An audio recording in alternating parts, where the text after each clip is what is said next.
Do you feel like you want to improve your drawing, but it seems like you never have the time? Between work, daily responsibilities and life in general, drawing ends up at the bottom of the priority list.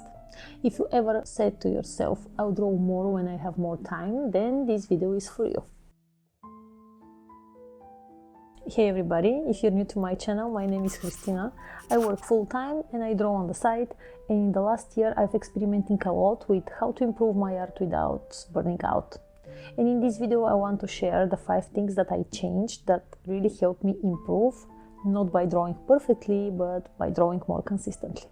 The first thing, give yourself permission to start anywhere. Previously, I used to wait for the perfect conditions in order to start drawing. For example, after work, when I have time to sit on my desk and to spend an hour or 2 hours drawing, which in a lot of days was not possible, so I postponed and procrastinated that drawing session for ages. In the last year, I've decided that I need to give myself permission to draw even for a few minutes whenever I feel I have the time and it's possible to do it. For example, I always have a small sketchbook and a pencil in my purse, and I use them whenever I find a couple of minutes that I can steal basically for drawing.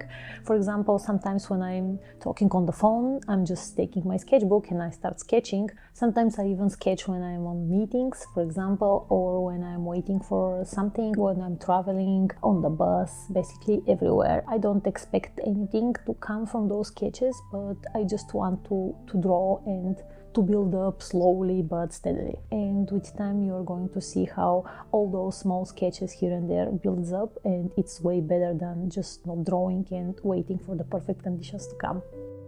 The second thing that is somehow interconnected with the first, stop expecting perfection and to stop seeking it.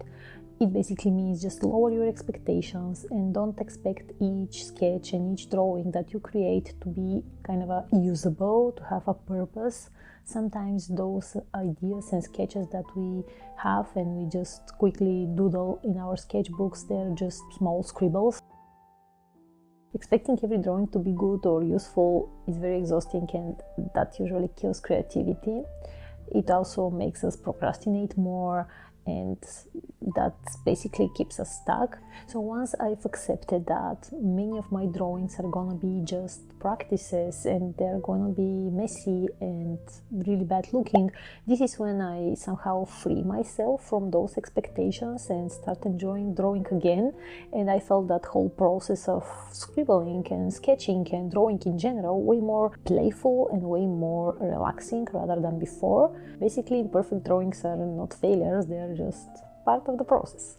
The third thing is to create micro habits. I've started having 5 to 15, 20 minutes per day just for drawing. It just depends on my day, but usually I've used those either in my lunch breaks or after work, and I ended up with a lot of sketches for that time. When it comes to drawing, short but consistent sessions will always beat long but very rare ones. And with time it builds a lot, and you can see your progress. You can see how many things you've created in the last year rather than before when you were waiting for the perfect setup. And when it comes to short sessions, but very consistent ones, the fourth thing is to build a library with things that you want to draw. For example, when you start drawing and when you had those 5 to 15 minutes a day, instead of asking yourself, what should I draw now, and spend those time just thinking about your subject, it's better to have a library with the things that you find interesting and you would like to draw. So I would suggest whenever you feel like there is something that you want to draw or you want to explore a bit more even, just write it down, make a list, or maybe you create a Pinterest board or whatever you feel it's going to fit to your needs, but that list and that library is going to be your source of information when it comes to drawing, and it's going to help you have more sustainable drawing routine. That library might consist of specific subjects, that might be a mood, for example, or maybe theme, something more abstract. It's good to have those in one place, because otherwise we might remember some ideas that we had, sometimes they are just gone, and it's better to keep those things in one place rather than just wondering what should you draw every time that you sit for the drawing session. And the fifth thing is limit your tools. Once I've decided that I'm going to spend those 5 to 15 minutes drawing, I decided I'm going to also limit my tools and the things that I use, because otherwise I felt like I'm spending a lot of time just thinking about what medium I'm going to use now. If I'm going to use colors, what type of colors I'm going to use. And all those decisions that I had to make really overwhelmed me and didn't give me space to think about the actual drawing. So I prefer to limit myself a lot from the beginning, so I won't spend that time thinking about the unnecessary stuff, but rather just to think about the sketches and the drawings themselves. What I've started doing is, for example, in the last 3-4 months, I'm drawing just with pencil, and I felt like that is amazing experience because I'm not thinking about the mediums at all. I know that I'm going to use just my pencil, and whatever I have to draw, I have to limit myself with just creating outlines and maybe simple shadows, and that's it. It's really amazing because it takes from you a lot of baggage and a lot of decisions that you had to make otherwise, especially when we are talking about short sessions during the day. It's way better to keep it as simple as possible, so it's gonna be sustainable and beneficial. Otherwise, you're just going to lose 10 to 15 minutes thinking about unnecessary stuff, and at the end you may have just a couple of lines drawn and that's it. Whatever it might be, just limit yourself somehow so you won't feel that overwhelmed even before the drawing session starts.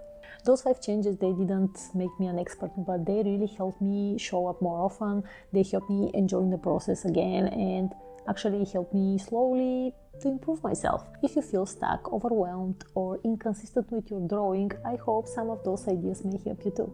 If you want to learn more about how drawing has nothing to do with talent, I suggest to check that video out, and let me know in the comments if you've ever tried some of the ideas that I've mentioned here, or if you want to try some of those in the future, and if you're struggling with drawing as well, what is stopping you to show up more often. And if you're in the similar journey, don't forget to click the subscribe button so we can learn these things together. Thank you very much for spending the time with me, and I'm going to see you in the next video. Bye!